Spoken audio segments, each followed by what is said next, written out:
Crash Team Racing Nitro Fueled has had a new tech discovered that has completely revolutionized the game. The shortest track in the game, which is Roost Tubes, has had its world record cut by over 10 seconds, and it's likely not done anytime soon. In this video, I'm going to show you how to do the tech and how it works. So this new tech can be divided up into two parts. The first part we will cover is the Speed Ghost itself.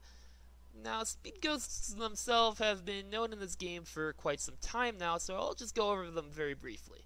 Basically, all you need to know is that when you're on a downhill and you hit a wall, you sometimes can go very fast from it.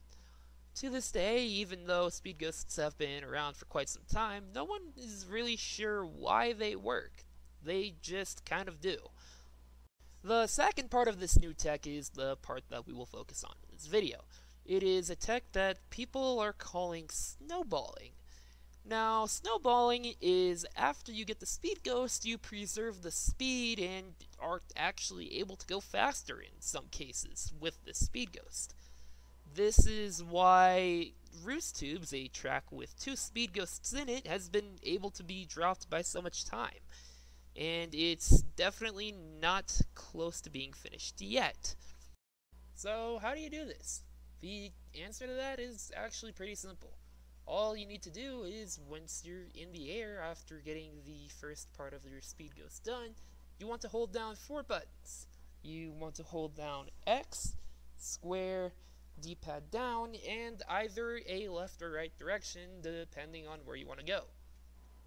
Unlike Speed Ghosts though, we actually have an explanation as to why this works. To get a better understanding, let's look at this clip from Mega Mix Mania. No, we're not doing any Speed Ghosts here, but we do have something that will further simplify the idea of what's going on. We're going to be focusing on this corner here, and I'll be showing you 2 clips. The first clip that is playing right now is how the world record approaches this corner. As you can see, he comes up, hops through, and U-turns his way around it. And now, in the second clip here, we can see that the player is doing the same thing, but the only difference is he's not U-turning. Although his line's a lot worse, and he's definitely a lot slower, we can also see that in the second clip, the guy moves a lot slower through the off-road. This is because when you are U-turning, you preserve your speed a lot better.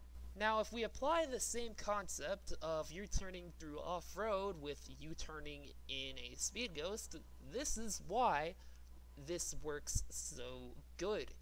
You get that initial speed from a Speed Ghost, but rather than how it was before, where your Speed Ghost would just slowly go slower over time, you're able to hold your speed a lot better.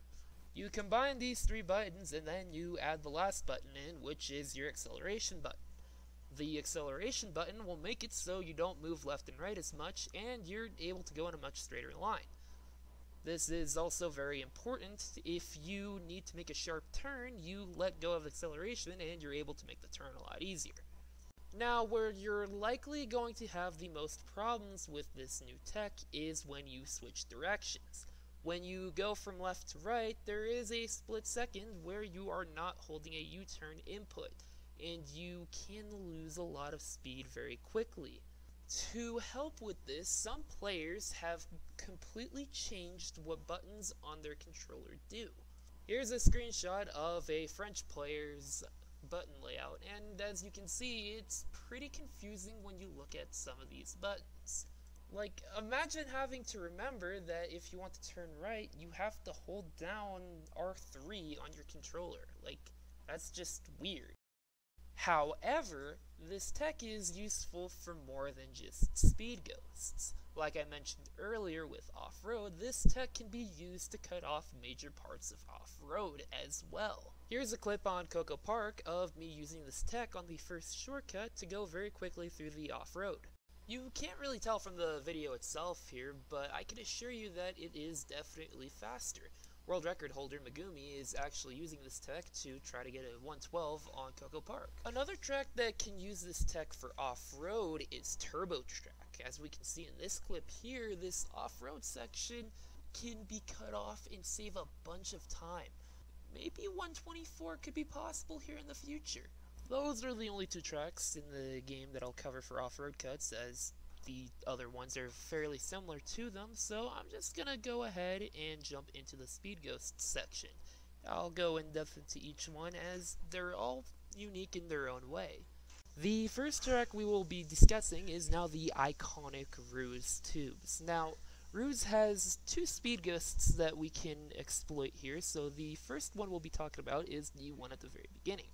All we have to do is line ourselves up with the wall and just simply hold left and get to the jump. It's that easy.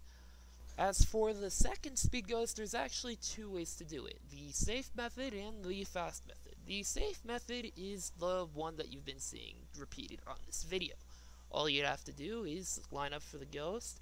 You'd first have to hold left, and then right, then left again, and then you want to start a mini turbo before you get to the boost pad and hold fire around.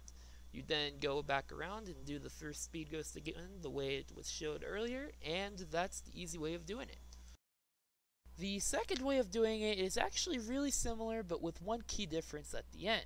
Instead of going and getting fire at the boost pad, you simply just keep your Speed Ghost on the uphill, go into the shortcut, and get another Speed Ghost in the off-road, leading into the first Speed Ghost, and completing the track as such.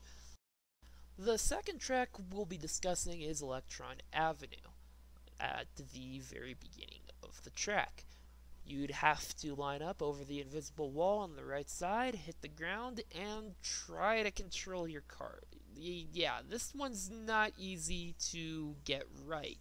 You have to make sure you let go of A at the right time and whatnot. But the one difference of this track now as to how it was before is taking the boost pad is actually faster on the left side. You don't have to hit the crate anymore, and it really looks cool when you go that fast. Next track I'm going to be talking about is Hyperspaceway. This one is pretty simple, but can only be done on the first lap. What you do is you charge up 2 mini turbos, hit the wall on the downhill at a precise spot, and just slide around until you get to the boost pad. The next track I'm going to be talking about is Tiny Temple. Like Hyperspaceway, you can only do this on lap 1. What you do is on this downhill, drift into the right side wall, and try to make your Speed Ghost last as long as you can. This has not been done in a world record yet, but someone should be able to do so soon and get the 135. Now last but not least, the last track I'm going to be talking about is Nina's Nightmare.